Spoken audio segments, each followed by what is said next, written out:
Tagar Institute, Jurnalisme dan Riset.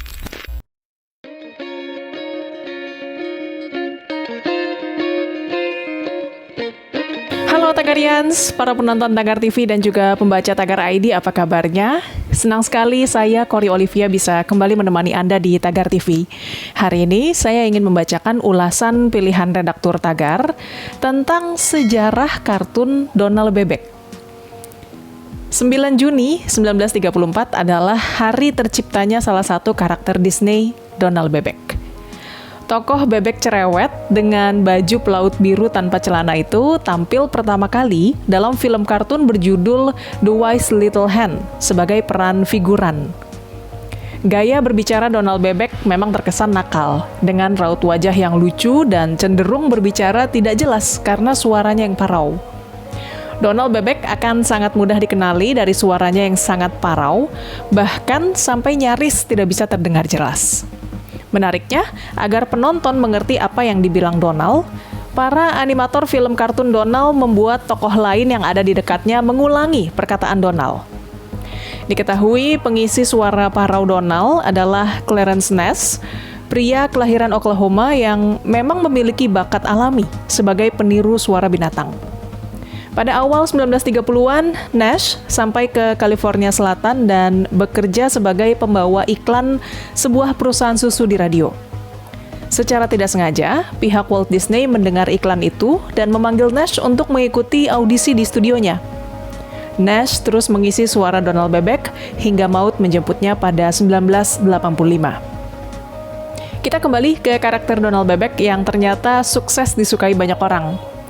Tidak lama setelah muncul di film The Wise Little Hen, karakter Donald Bebek kembali dimunculkan di film pendek berjudul The Orphan's Benefit pada tahun 1934. Donald kembali menunjukkan keahliannya mengomel dengan bahasa bebek yang khas dan belum pernah ada sebelumnya. Karakter Donald Bebek juga dikenal selalu cemberut dan ceroboh. Saat muncul pertama kali pada 1934, Donald hanya ditampilkan sendiri tanpa keluarga. Namun, 4 tahun kemudian, melalui film Donald's Nephew, ia diberikan 3 keponakan, yaitu Huey, Dewey, dan Louie, atau biasa dikenal Quack, Quick, dan Quack. Selain itu, ada juga tambahan karakter, yaitu Daisy Duck, atau Daisy Bebek, sebagai kekasih Donald. Sebenarnya, Donald dan Daisy dipertemukan pertama kali pada film Don Donald pada 1937. Kemudian karakter bebek lainnya juga dimunculkan oleh sang ilustrator Carl Barks lewat versi komik.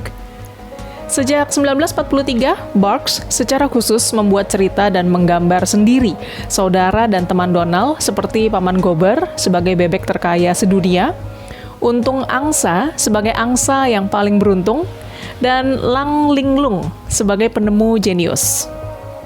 Sukses dengan karirnya di sejumlah film, Donald Bebek juga menjadi bintang pada versi komiknya. Setelah sempat muncul beberapa kali dalam komik strip di mingguan Silly Symphony, Donald Bebek juga menjadi tokoh utama dalam komik Donald Duck yang terbit pada 1936. Ada lebih dari 46 negara di dunia yang menerbitkan komik petualangan Donald Bebek, termasuk Indonesia. Namun, komik Donald Bebek sudah tidak diterbitkan lagi di Indonesia sejak 29 Juni 2020. Sayangnya tidak dijelaskan alasan komik itu berhenti cetak di Indonesia. Komik Donald Bebek sendiri pertama kali terbit di Indonesia pada 5 Juni 1976. Tagarians, demikian ulasan pilihan redaktur Tagar hari ini tentang sejarah kartun Donald Bebek. Subscribe YouTube channel Tagar TV dan klik loncengnya juga untuk mengikuti video menarik membahas topik terhangat hanya untuk Anda. Saya Kori Olivia, Tagar TV.